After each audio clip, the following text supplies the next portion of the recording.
indirimbo murazikunda kandi nanjye nuko, ariko reka dushimire Imana ko uyu mwanya nanone igiye kutuganiriza ibinyujije mu ijambo ryayo, izina ryayo nirihimbazwe. Icyigisho tugiye kwiga kiravuga ngo Imana ibahe. Nzi ko hari abantu bumva bashaka kuyireba ku rwego bayibonye bamera nka Yakobo bakayihobera, ntibayirekure bakayibwira bati turakurekura uduhaye umugisha. Ariko mu cyigisho cyacu tugiye kureba ngo Imana ibahe. Iyi Mana yavugiye muri Yesaya mu gice cya 66 umurongo wa mbere ngo ijuru ni intebe yanjye, isi ni intebe y'ibirenge byanjye. Mbese aho ikandagiye naho irahari, aho yicaye naho irahari. Imana igiye kutubwira aho iri, izina ryayo nirihimbazwe. Turashaka kumenya ahantu Imana ibiri, kandi turumva twahagarara nk'umwe mu bagaragu wayo wayibwiye ati mbabarira unyereke ubwiza bwawe burabagirana. Ndumva muri njye bisa nk'umugabo witwa Filipo ari kubwira Yesu ati twereke data biraba bihagije. Turashaka kumenya ahantu Imana iba. Mu Bacamanza mu gice cya 6 umurongo wa 11 ukagera ku murongo wa 17, iyo yobewe ahantu Imana iri, Gideyoni ari kurira aravuga ngo Uwiteka yaradutaye aduta mu maboko y'Abamidiyani ngo batumare. Ntabwo yarazi ahantu Imana iri. Marayika w'Umwami Imana aramubonekera aramubwira ati Gideyoni, Uwiteka ari kumwe nawe wa munyamaboko we. Gideyoni arongera ararira aravuga ati hoya, ntabwo Imana ihari, ntabwo nyireba, ntabwo nyumva. Niba ihari kubera iki ibi bintu biri kutubaho? Ayo magambo hari abari hano bayavuga. Turashaka kumenya ahantu Imana iri. Imana yanga gutubwira, ivugira iruhande rwa Gideyoni ngo genda uko imbaraga zawe zingana. Haleluya! Yumva avuganye nayo arayibwira ati Abisirayeli ndabakirisha iki? Ndi uwo mu muryango wa Manase, turi abantu boroheje, ntabwo imfura ya Manase, ntabwo ndi umwana wa kabiri, ndi bucura mu muryango wo kwa Manase, turi abantu boroheje. Uwiteka aramubwira adatumye marayika ngo nzaba ndi kumwe nawe, Abamidiyani uzabanesha nk'urwanyije umuntu umwe. Izina ry'Uwiteka Imana rihimbazwe. Uwiteka yiyeretse Gideyoni amwereka ko bari kumwe, kandi rimwe mu magambo Gideyoni yavuga niri ngo Uwiteka yarahabaye. Nyuma yabwo ndashaka kubajyana mu gitabo cya mbere cy'Abami igice cyawo cya 19 duhereye ku murongo waho wa 11 kugera ku murongo wa 13. Mu gitabo cya mbere cy'Abami igice cyawo cya 19 umurongo wa 11 kugera ku murongo wa 13, yarari mu mwobo. Uwo mbabwira Eliya yarahunze amaboko ya Ahabu, yihishe mu mwobo ategereje ko inkota ya Ahabu yamusanga bikahamwicira. Yashakaga kureba Imana, ariko igihe yarategereje Imana haje imbaraga nyinshi y'umuyaga wa serwakira. Imana ntiyari irimo. Haje igishitsi, Imana ntiyari irimo. Haciye umuriro, Imana ntiyari irimo. Haje ijwi rituje ryoroheje rivugira mu Imana ivugana na Eliya imwereka ko ihari. Iri hehe? Imana irahari, izina ryayo nirihimbazwe. Amwe mu magambo yavugwa na Eliya, wari uzi ko bisha abahanuzi agasigara wenyine niwe bagiye kumwica, nyuma akabona 7,000 by'abantu batapfukamiye bari mwe Elisa. Yakomeza kugenda asakuza no mu nzira akabwira abantu ati Uwiteka yarahabaye. Haleluya! Imana irihe?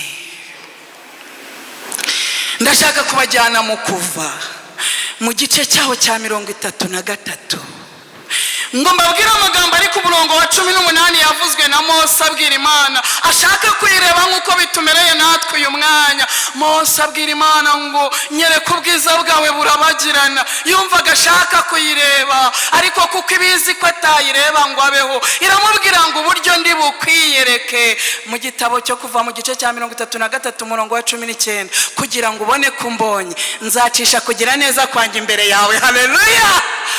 Imana irashaka kutwereka wiri, kandi bumwe mu buryo twiyerekamo icisha kugira neza kwayo imbere yacu. Izina ryayo nirihabwa icyubahiro. Nzi yuko Mose wabonye Imana mu nkingi y'igicu, akayibona mu nkingi y'umuriro, akayibona mu gihuru cyaka kidashya.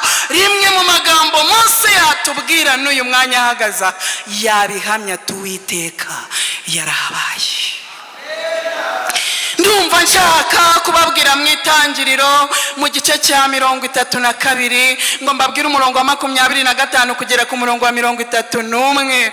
Yari umuntu w'Imana witwa Yakobo. Yabonye umugabo aramukiranya yanga kumurekura. Bahereye ninjoro barwana, yamwambura ukuboko akamufata ukuguru, yamwambura ukurya akamucakira ukumoso, maze Yakobo aramubwira ati ntabwo ndi bukurekura umugisha.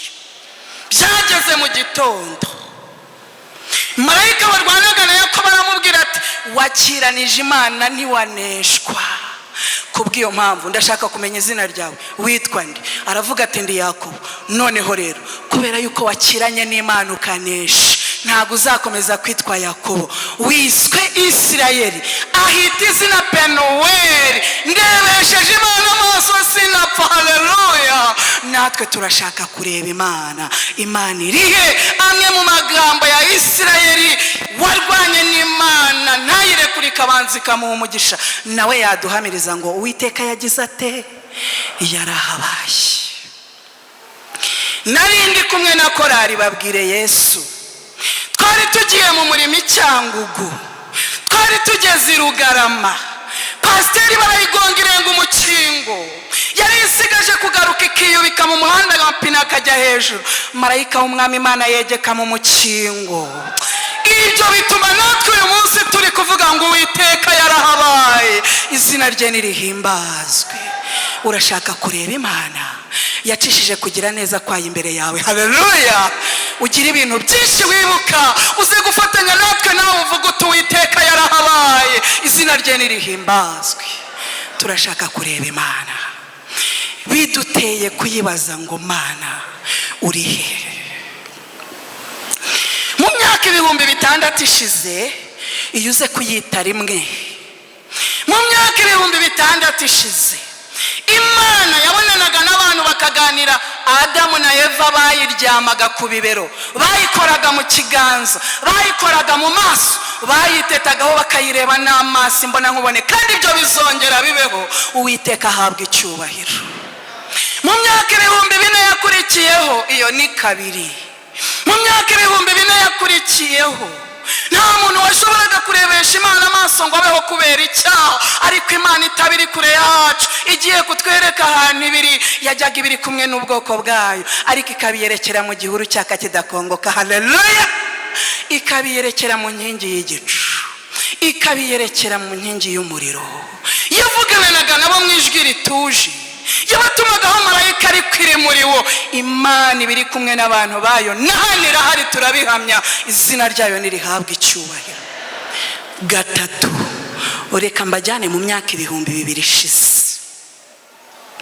Ubu turi mu mwaka 2025, ariko muri rimwe ukazamuka ukagera muri 33. Hari umugabo witwa Filipo. Byanditswe mu butumwa bwiza bwanditswe na Yohana igice cya 14 umurongo waho wa 7 ugakomeza ukagera ku wa 9. Filipo amera nk'uko tumeze turi muri uru rusengero rwa Kigali Bilingo Church, abwira Yesu ati twereke Data. Yesu nutwereka Data biraza kuba bihagije. Yesu abwira Filipo ati nabanye namwe iminsi ingana gutya, ntabwo mwari mwamenya. Yesu abwira Filipo ati umbonye ababonye nde? Filipo, umbonye ababonye Data, kuko ndi muri we nawe akaba ari muri jye. Haleluya!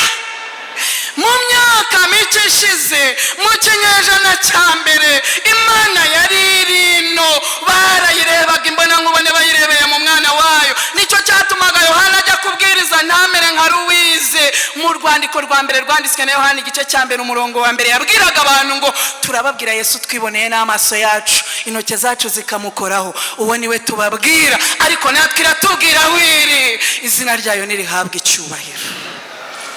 Mu 2025 uze kubyita kane, 2026 iyo yite kane. Mu gihe cyacu twabona Imana dute? Turashaka kuyireba Imana irihe? Turashaka kuyibaza ibibazo, Mana twakubona dute? Igisubizo kiri mu butumwa bwiza bwanditswe na Yohana igice cya 4 umurongo 24. Isomo rirambwira ngo Imana ni umwuka, abayisenga bakwiye kuyisenga mu mwuka. N'iki? Nuko tuyireba kandi turayireba tukayibona, izina ryayo nirihabwe icyubahiro. Ubu Imana ni umwuka, abayisenga bayisenga mu mwuka no mu kuri. Imana irahari, ntabwo iri kure yacu, kandi yadusezeraniye muri Yeremiya igice cya 29 ku murongo wa 13 ngo muzanshaka mumbone nimunshakana umutima wanyu wose. Haleluya! Yatubwiye ahantu iri tuzayikura, ntabwo ari kure. Yabivuze muri Matayo 28 umurongo wa 20 nk'isomo rivuga ngo kandi ndi kumwe namwe iminsi yose kugera ku mperuka y'isi. Haleluya! Iri kumwe natwe hano mu rusengero, ibiri kumwe natwe mu mazu tubamo, ibiri kugendana natwe igihe turi mu nzira, bidutera kuba twavuga tudashidikanya ngo Uwiteka yarahabaye, kubera ibintu byinshi twibuka yakoreye imbere y'amaso yacu tukabibona. Izina rye nirihabwe icyubahiro. None bene data, nzi yuko tuyifitiye urukumbuzi rutuma twumva twayireba n'amaso, ariko reka twizerere mu magambo yo muri Yobu igice cya 19 umurongo wa 25 ukageza ku murongo wa 27. Mfatanyije nawe ibi byiringiro bye nanjye ndabifite, ndakwinginze nawe ubigire. Yobu 19:25 kugera 27. Njye ubwanjye nzi yuko umucunguzi wanjye ariho, kandi igihe nikigera azahagarara mu isi. Uyu mubiri wanjye ubona numara kubora ukambikwa kutabora, nzareba Imana yanjye mfite umubiri, amaso yanjye azayireba, azayitegereza sayundi. Uwiteka ahabwa icyubahiro. Murongo wa 27 yaratubwiye ngo umutima wanjye umarwa n'urukumbuzi. Turi kuyirebesha kwizera, tukayirebera mu mwuka. Imana iri iruhande rwacu, yakishije kugira neza kwa imbere yacu, biduteye kuvuga ngo Uwiteka yagize ate? Yarahabaye. Ariko mu rukumbuzi rwinshi rwo kongera kuyireba imbona nkubone tuyirebesheje amaso yacu, reka bene data mbasabire kugira ngo muyizere, kandi Imana nuyiringira izakubera urumuri, igutambutse mu mwijima. Nuyiringira izakubera igicucu, igutambutse mu muriro. Nuyiringira izakubera iteme, igucishe mu muraba. Imana ikwihishurire, ikwereke ko iri kumwe nawe, uzajya uhora uhamya uvuga uti Uwiteka yarahabaye, mu izina rya Yesu. Kwiringira TV, ubutumwa bwiza kuri benshi, gukizwa kwa benshi. Matayo 24 umurongo wa 14.